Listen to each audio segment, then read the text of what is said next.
పరంపరలో భాగంగా ఈరోజు అందరం కూడా జీవితంలో ఈ సమస్యను ఎదుర్కొంటూ ఉంటాం. సమస్య ఏమిటి? జీవితంలో జరిగే ప్రతి సంఘటనకు నేను మానసికంగా ఎంతో బాధపడతాను.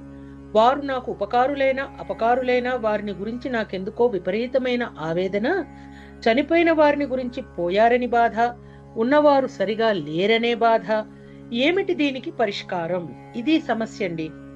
అయితే పరమాత్మ జగద్గురువు శ్రీకృష్ణుడు సాంఖ్యయోగంలో అశోచ్యానన్వశోచస్వం ప్రజ్ఞావాదాంశ్చ భాషసే గతాసూన గతాసూంశ్చ నాను శోచంతి పండిత. మరొకసారి ఈ శ్లోకాన్ని చదువుకుందామా?